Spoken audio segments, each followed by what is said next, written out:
Los químicos han ideado modelos para las diversas clases de enlaces, descripciones que han ayudado a explicar las propiedades de los elementos y de los compuestos y a predecir sus comportamientos. Las clases de enlaces más representativos son aquellos que se forman y se rompen durante las reacciones químicas. Pero podría ser más fácil comprender su naturaleza si nos ocupamos primero de un tipo de enlace que explica solo las propiedades físicas de un grupo de sustancias importantes. Los metales han permitido el desarrollo de nuestra sociedad tecnológica. En las comunicaciones, en la construcción, en los transportes, en la gran revolución electrónica, los metales son sustancias indispensables. Los metales también son básicos en los procesos de la naturaleza.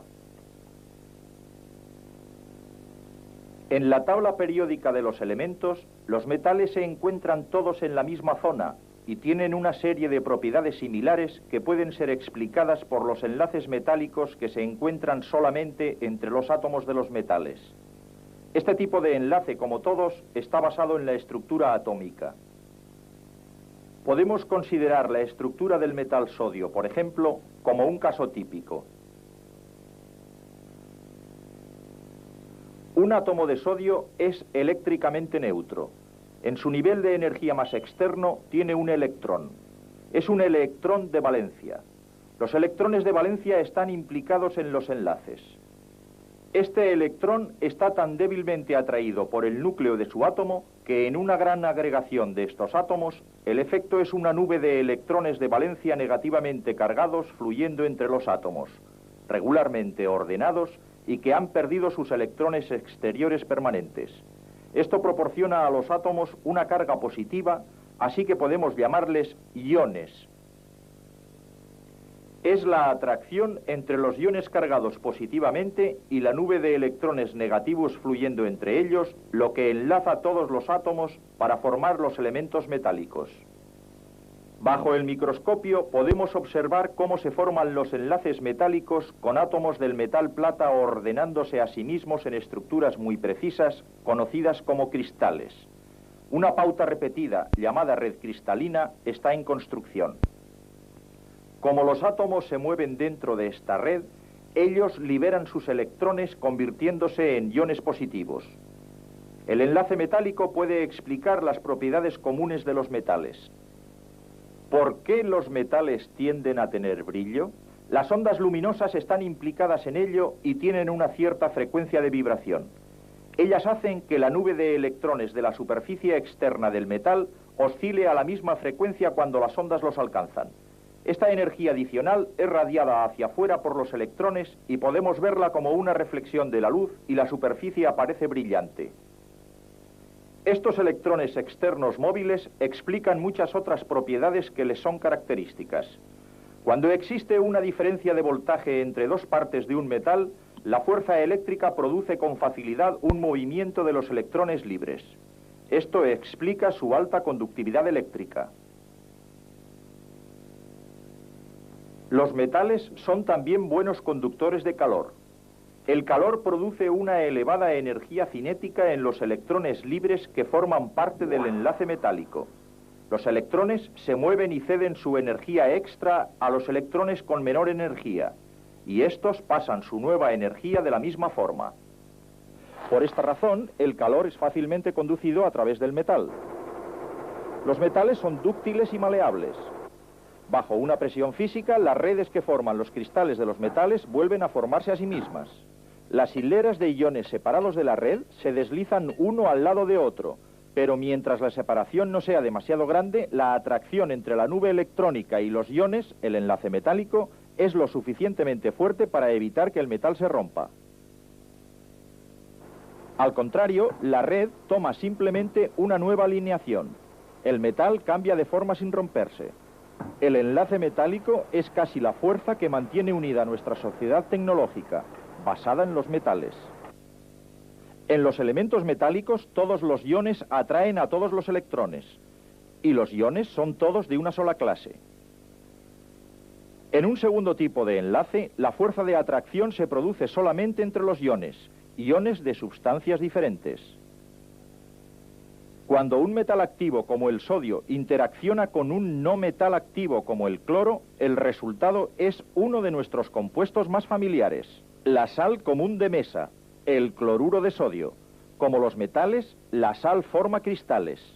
Y un examen radiográfico de los cristales de sal muestra una estructura similar a la que hemos visto en los metales, una red de partes regularmente ordenadas, pero no hay muchas similitudes en las propiedades. Los cristales de sal son claros y tienden a desviar la luz más que a reflejarla, como hacen los metales. Los cristales de sal son muy quebradizos, se rompen fácilmente, no como los metales. ¿La sal conduce la electricidad? No, no como un sólido, solo en fusión. Y los puntos de ebullición y los puntos de fusión de las sales en general son relativamente altos. El punto de fusión de la sal de mesa, por ejemplo, es 800 grados centígrados. Esto es unos 700 grados más alto que el punto de fusión del metal sodio, uno de sus constituyentes. El enlace que mantiene unidas estas sustancias recibe su nombre por la clase de partículas que las forma. Es el enlace iónico, formado por la fuerza de atracción entre iones positivos y negativos. Las partículas visibles en un cristal de sal son iones, tal como en los metales. Pero los iones de un elemento metálico son todos de una sola clase y están todos cargados positivamente. En la sal y en otros sólidos iónicos no ocurre lo mismo. Podemos ver por qué si consideramos lo que sucede cuando un solo átomo de sodio interacciona con un solo átomo de cloro. Una mirada a la tabla periódica nos dice algo acerca de estos átomos. El sodio es el primer elemento de este periodo. Aparte del único electrón de valencia de su nivel de energía más externo, el sodio tiene la estructura atómica del neón, un gas noble y un elemento altamente inerte. Por otra parte, el cloro es el anterior al último elemento de este periodo. Tiene 7 electrones en su nivel exterior, exactamente un electrón menos de los 8 que tiene el argón, que es tan inerte como el neón. Ahora, al acercar el sodio y el cloro con la suficiente energía y lo suficientemente cerca para interaccionar, entran en juego unas poderosas fuerzas electrostáticas. Las fuerzas mueven el único electrón del nivel exterior del átomo de sodio hacia el nivel exterior del átomo de cloro. Pero con un electrón menos, el átomo de sodio, originariamente neutro, tiene ahora un exceso de carga positiva. Y el originariamente neutro átomo de cloro, al ganar un electrón, tiene ahora un exceso de una carga negativa. Y así, ambos son iones, átomos cargados eléctricamente. Los dos iones están unidos por este enlace iónico. Esta misma fuerza de atracción atrae ion tras ion en una ordenación que está exactamente determinada por las fuerzas electrostáticas y por el tamaño de los iones implicados. Los iones se agrupan formando una red que gradualmente crece, formando un cristal iónico de sal común. El enlace iónico puede ayudar a explicar las propiedades que asociamos comúnmente con la sal de mesa y otros compuestos iónicos similares. ¿Por qué los cristales de sal son transparentes, no brillan como los metales que están también formados por iones? En el enlace metálico, la nube de electrones libres externos absorbe y después emite la energía de las ondas de luz. Pero en los cristales iónicos, la organización de los átomos hace que la energía luminosa no resulte absorbida y reflejada. Por el contrario, las ondas de luz son capaces de pasar a través de los cristales.